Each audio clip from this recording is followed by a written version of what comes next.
Alright, hey, what's up? This is Brian, this is IQAVA, and this is research supported smart and practical techniques for improving clinical quality in ABA service delivery for people with autism. In these videos, I'm going to be in real time writing standardized behavioral intervention protocols. I'm going to be demonstrating some process maps for clinical practices in everyday ABA service settings. I'm going to be translating methods from peer-reviewed journal articles into real behavioral intervention protocols and assessments that you can use in everyday ABA service delivery. And yeah, this channel is definitely an experiment, and so you got to start somewhere. Here we go. All right. So what we're going to do here is we're going to do something super simple. All right, we're going to write a behavioral intervention protocol for a skill acquisition target of completing a ring stacker. Okay, so this is if you are working with a child with autism and you've conducted the VB MAP assessment, and their skills are in level 1, and you're probably starting to target initially play skills such as shape sorters and nest cups and stringing beads and simple 3-piece puzzles and ring stackers.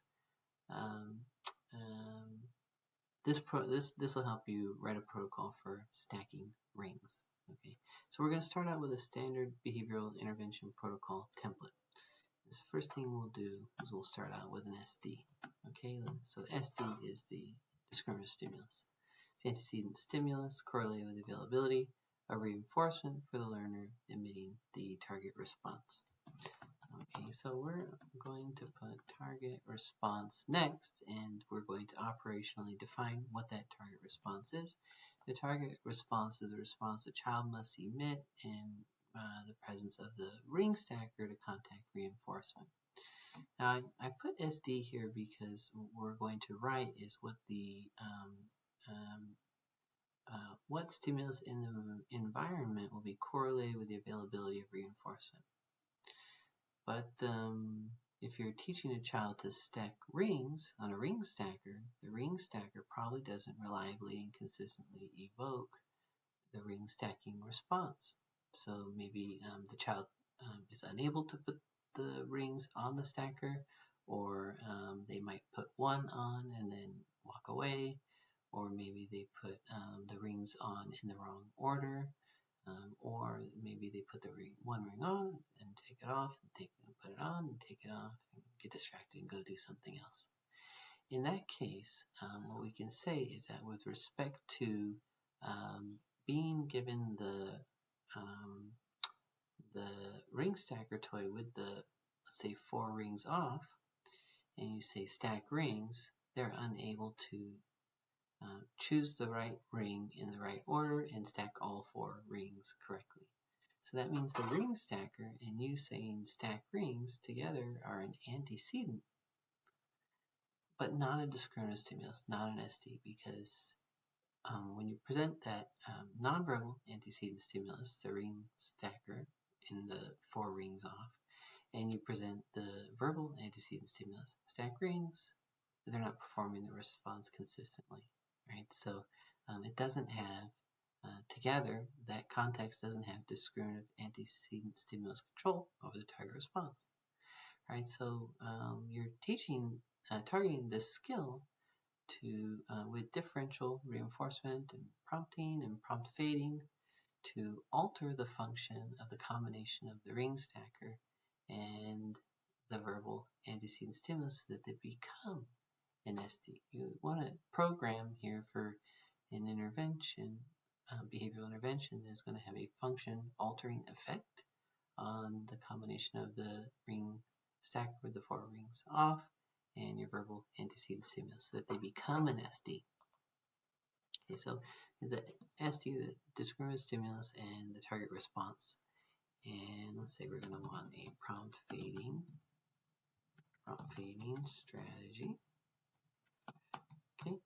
and prompting strategy.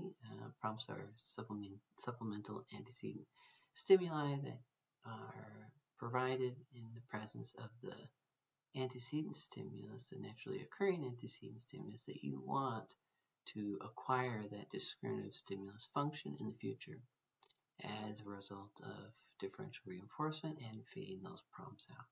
Right? Okay, so now we're going to do the schedule of reinforcement. Scheduled reinforcement is the rule for which response is reinforced when. And there's probably a variety of establishing operations that you could manipulate. Which establishing operation is that antecedent event, stimulus, or operation that is correlated with the value of reinforcement. So the SD is means correlated with availability of reinforcement, but establishing operation would be an antecedent correlated with the value or effectiveness of the consequence. In this case, the consequence is a reinforcer. So let's put the EO. Okay. And the EO is going to make the antecedent stimuli evocative in a strong way. It's going to strengthen the evocative effects of the antecedent stimuli and also increase the current value of reinforcing consequences that you want to use when you're teaching. And so sometimes you can decide at the stage of programming. We're just building the template now, but when you program, you can decide whether you want your technician to identify establishing operations in the moment, like to capture them, or to contrive them through deprivation. So let's see the next one here. Stimuli. Let's say the instructional stimuli. You're going to want to specify exactly what stimuli will become the SD as a result of the intervention. Okay, so maybe we also want to put setting. So maybe you want them at the table or at the floor, or a combination, or in a particular room with or without distractions, and so on and so forth. And let's see, anything else we want to put? We want to put the generalization strategy. How is it that we're going to intervene in a way that enables the child to not only acquire the skill, but demonstrate this skill in response to untrained people, settings, or stimuli. And I think that's fine for now, right? So how many intervention components do we have? 1, 2, 3, 4, 5, 6, 7, 8. Okay, so 8 for now. Maybe that'll be fine, maybe not, I don't know. But this is a good start. Okay, so the discriminative stimulus is going to be, we can say, stack rings plus present the ring, the ring stacker with one ring off. Maybe it's the, i.e. the last ring, right? So you can think of this as backward chaining, because we're gonna, and I don't know, maybe it's not backward chain because we're not gonna prompt the child through all 4 rings. We're just gonna have 3 rings on, 1 ring off. Okay, so that's important. So the instructional stimuli, or let's say the SD, is stack rings plus present the ring stacker with 1 ring off and 3 rings on. That's important. Okay, so we're going to say those things at the same. We're going to present the stack rings. Okay, target response is the child independently places the ring on the ring stacker. Now, is that enough information? No. Okay, so I'm going to say within 5 seconds of the SD, okay, without challenging behavior, which presumably is operationally defined somewhere else in your client's data book or whatnot. It's specified somewhere else for the therapist. Okay, so we got stack rings and present the ring stacker with one ring off. And we're gonna ring off. We're gonna call this step 1. Sometimes people call that like SD1, and that's fine. That's a way to say it. And the child's gonna independently place the ring on the ring stacker within 5 seconds of the SD without challenging behavior. Great. Prompt fading strategy. Now I like to start out with errorless prompting. Okay, so errorless prompting. The reason why I do that is because errorless prompts ensure that the target response will come in contact with the putative reinforcer, and so because we want to increase as much as possible the probability of reinforcement for correct responses, and you fade those prompts out later. So errorless prompting, okay, I'm going to say e.g. you can do a physical prompt or a hand over hand. For these types of skills, typically physical prompt is the most effective in my clinical experience. Okay, so errorless prompting, but then what are we going to do? Errorless prompting for up to, let's say, 6 to 8 trials interspersed with other trials, other kinds of trials. So it's not back-to-back stack rings, stack rings, stack rings, stack rings. That's not what we're programming for here.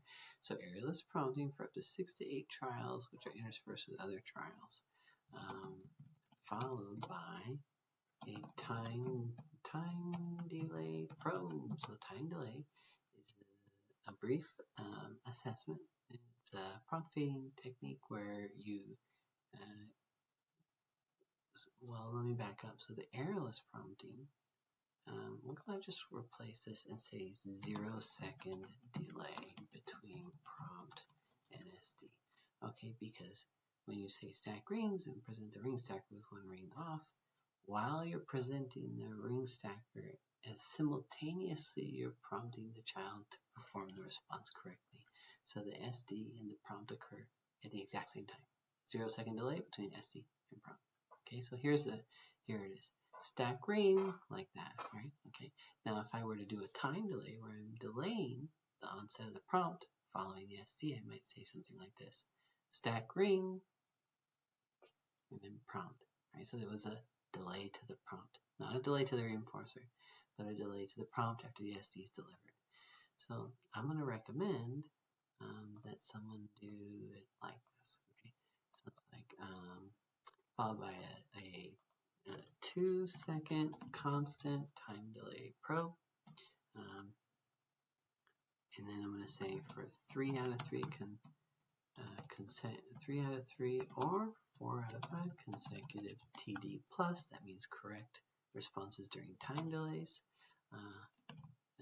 Eliminate all prompts. Go to DRA. That means stop prompting, because now there's evidence of transfer of antecedent stimulus control from your prompt to the now SD, right? So now what you're going to use is withhold reinforcement and correct responses occur, deliver reinforcement when correct responses occur, and as a result, you're going to see a strengthening and an increase in future probability the child is going to correctly stack ring with one ring off and 3 rings on when you say stack rings. All right. So schedule reinforcement, we're going to start out with CRF, IE and FR1. So you're going to reinforce every correct response that occurs, faded to, let's say, an FR2 or 3, when out of TD plus, so out of time delay, then later to, let's say, a VR2, near and after mastering. Okay, so that's a fixed ratio 2 or 3 schedule reinforcement then to a variable ratio schedule of reinforcement, and that's to promote generalization and maintenance. Okay, so establishing the operation, I'm gonna say, deprivation of a preferred item, toy, edible, or activity. Let's say, roughly, 30 to 60 seconds. Deprivation before starting trial. So all this means is like make sure the child's taking a break of accessing these things for a minute or so before you start, and that may increase the value of the item, toy, or edible or activity that you're using as a reinforcer. Instructional stimuli, the supervisor provided ring stacker, okay. And then the setting, I was gonna say, I'm gonna say like on the fuzzy rug. Let's say there's a fuzzy rug in the therapy setting, and table randomly alternated between these. Okay, so there's some variation, and then generalization strategy. We're going to do periodically. Let's see here. Periodically use a different and unexpected novel verbal SDAG. Instead of saying stack rings, you say try let's play and you hand them the ring. Okay, and there it is, there you have it. Okay, so this is a structured behavioral intervention protocol for teaching a child how to play with a ring stacker. Okay, and so we have step 1, SD1. I hope you enjoyed this video, found this interesting, helpful, useful. This literally is a protocol that you could take and adapt to your client literally right now. If you have a client that is, the assessments you've conducted have indicated that a ring stacker is a good play skill to target for them. And if you like this video, and please say so in the comments, click the like button. If you want to see more videos like this one, click subscribe, and we'll see you next time.